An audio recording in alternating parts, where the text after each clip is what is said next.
चौथा अध्याय चैप्टर 4 दुर्गा सप्तशती। इंद्रादि देवताओं द्वारा देवी की स्तुति।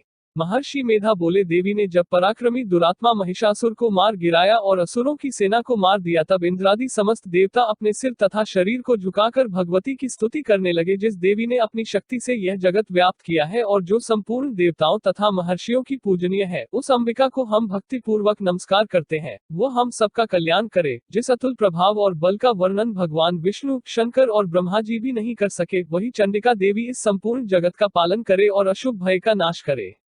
पुण्यात्माओं के घरों में तुम स्वयं लक्ष्मी रूप हो और पापियों के घरों में तुम अलक्ष्मी रूप हो, और सतकुल में उत्पन्न होने वालों के लिए तुम लज्जा रूप होकर उनके घरों में निवास करती हो। हम दुर्गा भगवती को नमस्कार करते हैं। हे देवी, इस विश्व का पालन करो। हे देवी, हम तुम्हारे अचिंत्य रूप का किस प्रकार वर्णन करें। असुरों का नाश करने वाले भारी पराक्रम तथा समस्त देवताओं और दैत्यों के विषय में जो तुम्हारे पवित्र चरित्र है, उनका हम किस प्रकार वर्णन करें। हे देवी, त्रिगुणात्मिका होने पर भी तुम संपूर्ण जगत की उत्पत्ति का कारण हो।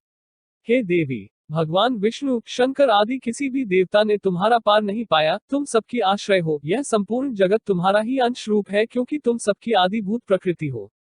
हे देवी, तुम्हारे जिस नाम के उच्चारण से संपूर्ण यज्ञों में सब देवता तृप्ति लाभ करते हैं, वो स्वाहा तुम ही हो। इसके अतिरिक्त तुम पितरों की तृप्ति का कारण हो, इसलिए सब आपको स्वधा कहते हैं।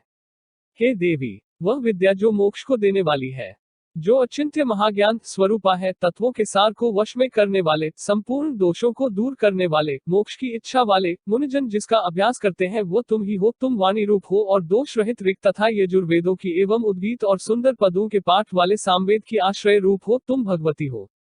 इस विश्व की उत्पत्ति एवं पालन के लिए तुम वार्ता के रूप में प्रकट हुई हो, और तुम संपूर्ण संसार की पीड़ा हरने वाली हो। हे देवी, जिससे सारे शास्त्रों को जाना जाता है, वह मेधाशक्ति तुम ही हो, और दुर्गम भवसागर से पार करने वाली नौक भी तुम ही हो।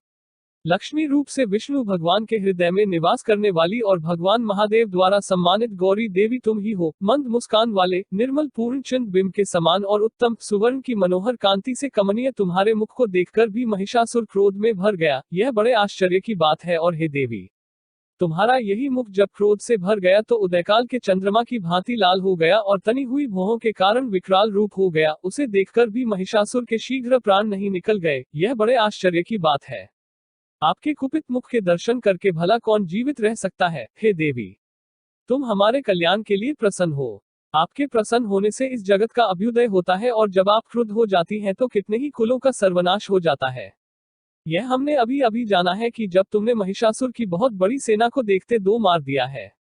हे देवी, सदा अभ्युदय प्रताप देने वाली तुम जिस पर प्रसन्न हो जाती हो, वही देश में सम्मानित होते हैं। उनके धन यश की वृद्धि होती है। उनका धर्म कभी शिथिल नहीं होता है, और उनके यहाँ अधिक पुत्र पुत्रियां और नौकर होते हैं।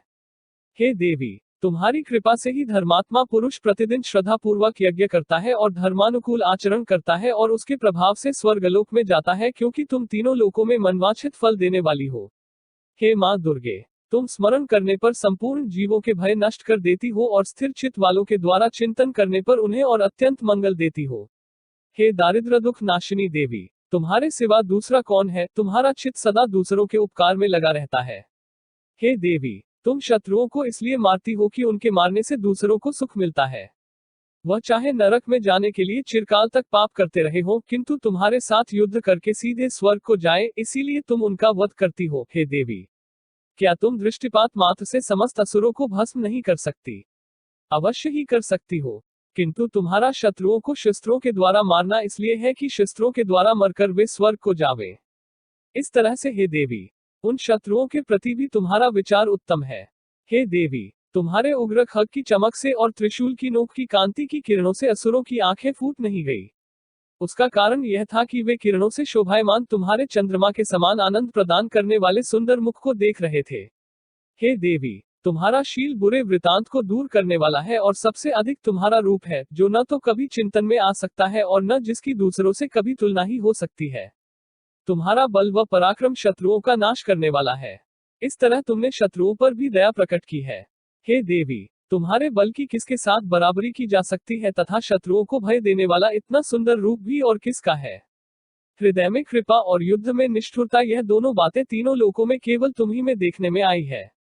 हे माता, युद्ध भूमि में शत्रुओं को मारकर तुमने उन्हें स्वर्ग लोक में पहुंचाया है। इस तरह तीनों लोकों की तुमने रक्षा की है तथा उन उन्मत्त असुरों से जो हमें भय था उसको भी तुमने दूर किया है। तुमको हमारा नमस्कार है। हे देवी, तुम शूल तथा खग से हमारी रक्षा करो तथा घंटे की ध्वनि और धनुष की टंकोर से भी हमारी रक्षा करो। हे चंडिके, आप अपने शूल को घुमाकर पूर्व, पश्चिम, उत्तर तथा दक्षिण दिशा में हमारी रक्षा करो। तीनों लोकों में जो तुम्हारे सौम्य रूप है तथा घोर रूप है, उनसे हमारी रक्षा करो तथा इस पृथ्वी की रक्षा करो। हे अंबिके, आपके कर पल्लवों में जो खग, शूल और गदा आदि शस्त्र शोभा पा रहे हैं, उनसे हमारी रक्षा करो। महर्षि बोले कि इस प्रकार जब सब देवताओं ने जगत माता भगवती की स्तुति की और नंदवन के पुष्पों तथा गंध अनुलेपों द्वारा उनका पूजन किया और फिर सबने मिलकर जब सुगंधित व दिव्य धूपों द्वारा उनको सुगंधी निवेदन की, तब देवी ने प्रसन्न होकर कहा, हे देवताओं, तुम सब मुझसे मनवांछित वर मांगो। देवता बोले, हे भगवती, तुमने हमारा सब कुछ कार्य कर दिया, अब हमारे लिए कुछ भी मांगना बाकी नहीं रहा, क्योंकि तुमने हमारे शत्रु महिषासुर को मार डाला है। हे महेश्वरी, तुम इस पर भी यदि हमें कोई वर देना चाहती हो तो बस इतना वर दो कि जब जब हम आपका स्मरण करें तब तब आप हमारी विपत्तियों को हरण करने के लिए हमें दर्शन दिया करो। हे अंबिके, जो कोई भी तुम्हारी स्तुति करे, तुम उनको वित्त, समृद्धि और वैभव देने के साथ ही उनके धन और स्त्री आदि संपत्ति बढ़ावे और सदा हम पर प्रसन्न रहे।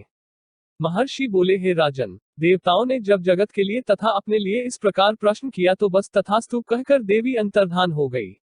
हे भूप, जिस प्रकार तीनों लोकों का हित चाहने वाली यह भगवती देवताओं के शरीर से उत्पन्न हुई थी, वह सारा वृतांत मैंने तुझसे कह दिया है, और इसके पश्चात दुष्ट असुरों तथा शुंभ निशुंभ का वध करने और सब लोकों की रक्षा करने के लिए जिस प्रकार गौरी देवी के शरीर से उत्पन्न हुई थी, वह सारा वृतांत मैं यथावत वर्णन करता हूँ।